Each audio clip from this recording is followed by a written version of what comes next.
Hello guys, one more time and welcome to Ring Royalty.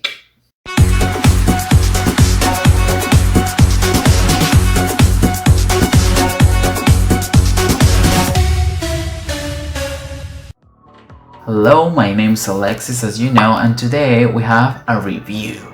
This time from The Horror Show. Why is it called Horror Show again? I don't know. The Horror Show Extreme Rules. In this pay-per-view we have two matches. As you know, I only review women's matches, so we're going to talk about Bayley against Nikki Cross for the SmackDown Women's title and Sasha Banks against Asuka for the Raw Women's title. This is going to be a quite interesting video because I have mixed feelings about this pay-per-view. I've just watched it and I want to comment a lot of things, especially in the Raw Women's title match. So let's get right into it. The first match of the night was Nikki Cross challenging Bayley for the SmackDown Women's title. This match was very nice. They had a lot of interesting spots. I really liked the perch by Nikki Cross, that neck breaker on the early going, and I thought for a second that Nikki was going to become champion. And that was what this match was all about. It was all about creating a persona for Nikki Cross, like developing her character. She was overshadowed by Alexa just because Alexa was a big star before teaming up with Nikki, and she just came from NXT. So she needed to develop her character so people would like her more, and that was the key of this match. I think they structure all of the match so people can get behind Nikki Cross, as she is likable, but we don't know much about her. We haven't seen much of her as a singles competitor. So this was an excellent opportunity. Nikki was the star of the match, even if she lost.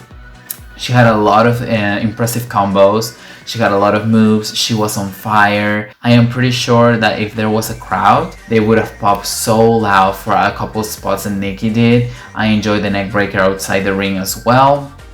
Her facial expressions are so good, so I really want to give kudos to Nikki Cross because she made this match. Story-wise, she was doing an excellent job. Another nice touch was when Nikki Cross mocked Bayley's former gimmick when she was doing this. The moment she was going to attack her in the corner, that was a nice touch, as Nikki's not usually that cocky. I really feel like in the last couple weeks she have shown more personality than before. From Bayley's part, I would say her moves were alright. She wasn't as impressive as we have seen her, and my problem with Bayley lately is that all of her matches, they are good, but they are missing something. They don't have that OMG spot that makes you really wanna say, shit, this is the match of my life, or this is like a 5-star match. Like, something's missing from her. I'm loving her character, as she is annoying as hell, but that's her job. I'm pretty sure she has felt more comfortable on her role, but still there's something missing inside the ring, especially if you compare her to Sasha, who is like a boss, legit, in the ring. But okay, that's for another day, that's another topic. Let's go back into the match. The match had nice spots. I love Nikki Cross, Tornado DDT, both in and outside the ring. The thing with these two, even if they are implementing new things into their arsenals every now and then, I feel like we know like the average moves from both of them, the ones that they frequently use, so we are not as wowed or as surprised. It was a good opener for women. Also, the facial expressions from Sasha and Alexa, nice touch as well. The only thing that I didn't like from this match was the end. I think it was kind of messy. It was sloppy. I didn't like that we didn't have a clean finish, as I feel Bayley's matches lately don't really have a clean finish, which I get because she's a sneaky heel. But it would be nice to see her win a match on her own. The boss rings, uses a breast knuckles on Nikki's stomach, and then the Rose Plant, which I love compared to the Bayley to Bayley. I think Rose Plant looks way more effective and also fits character heel persona way better than the Bayley to Bayley that you need to hug your opponent. But that's just me. I'm picky sometimes. But yeah, that's about it. Bayley retained the title after the Rose Plant. The match itself was good. Like I said, I would give it like a 3.5 stars. To sum up, I think this match was great. It did what it was meant to do. It helped a lot to build Nikki as a credible contender, which the SmackDown women's locker room was lacking of. A lot of people have talked about that there were no credible contenders, as Bayley has been SmackDown women's champion for so long that she has defeated most of the women there. But this was refreshing to see Nikki built up as a possible or a future women's champion, as a future star. That was very nice. I'm glad they gave her the opportunity, and that's about it for the SmackDown Women's title match. And the second and final match of the night was Asuka defending the Raw Women's Championship against Sasha Banks. I had a high expectation for this match just because Sasha and Asuka are two of the best in-ring performers in WWE today, at least in my point of view. I really like them both.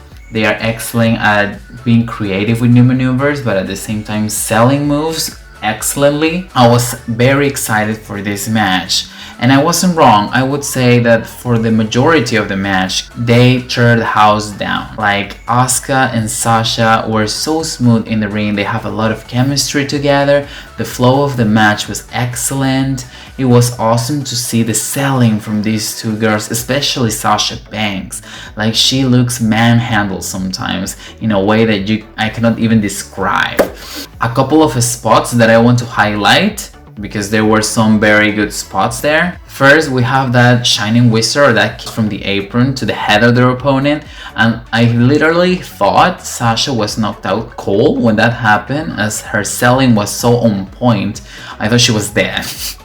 It was so good. But then again, Sasha had her spots too. Sasha was very vicious in this match. It reminds me of Sasha Banks back from NXT. Like, she was doing submission holds to Asuka's hands, and they look very, very impressive. Like, the way she was trying to break her fingers, and Asuka screaming in pain added to all of the atmosphere there. You could literally feel the pain through the screen, and that's how amazing these two women are inside the ring. They could make a 5-star match if they are given the correct structure and the correct script for the match. Another nice maneuver that Sasha did was that powerbomb through the plastic, to the plex, to the barricade. It looked very powerful, and the frog splash she did afterwards was picture perfect. This is the best frog splash that Sasha Banks has ever done. The whole match was an extravaganza. It was spectacular, until we had a moment where Sasha Banks was going for a diving meteora from the second row, and she fell. And I wasn't sure if that was supposed to happen, if it was like a botch, or it was part of the storyline, or maybe she did it on purpose. I never figured that out, and the match from that point turned out to be very weird. I'm not sure what happened, but the chemistry got a little bit off after that, and then we have the interference by Bayley. Bayley knocked out Kyrie, and then she tried to throw a belt for Sasha to cheat. Then she gets inside the ring, the referee sees her, everything got messy, everything got really disorganized, and then out of nowhere Asuka tries to spit on Sasha Banks the green mist, but it lands on the referee, blinding him. Let me take a break here. So the match was going flawless for me. Then, when Sasha fell and everything started to become disorganized with Bayley's interference and stuff, it kind of took away from the match for me. I'm so frustrated with these endings they are doing lately, because I think they take away from the match. We already saw Sasha cheat for Bayley early on, but this one, with Bayley putting the referee shirt and counting 1, 2, 3, let us all wondering if Sasha is actually the Raw Women's Champion now? Or is it going to be like a reverse decision on Raw? I'm still confused. A lot of people was confused. In my view, it ruined the match as it was going so good. But you know, WWE is like this. Sometimes you get what you want, others you don't. And probably this will set up a rematch between Asuka and Sasha, and we will get like a clean finish and a decisive winner, because I really think they can give us a match for the ages if they are given the opportunity. For that reason, my final take on this match is it was an incredible showcase for both women. but once more, the ending tamed what the match was all about. An incredible match with a not so incredible ending. This was my review for The Horror Show Extreme Rules. I think the show lacked stipulation matches, at least for women. I would have loved to see either of the women's title matches as a no disqualification match or maybe a false count anywhere. I get why they didn't do it because they were not going for clean finishes, so they needed, this factor of disqualification on the line. Overall, this pay-per-view was good, at least in the women's side. I would say it was way better than Backlash, for sure. I hated that pay-per-view. My review's over here if you want to hear me bashing and moaning and whining and complaining about that match, about those matches. But yeah, this was good. The endings were not the best, but I'm still looking forward to see how SummerSlam card is going to look for the women. I want to thank you one more time for your support. We're almost 120 subscribers.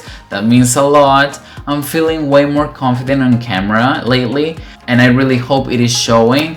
I was very nervous at first with all this project, but you already know that, so the support means a lot and I can't thank you enough. This was everything for this week, and next week I'm going to bring a very special guest if we're lucky, so fingers crossed, and I will see you guys next week. Goodbye.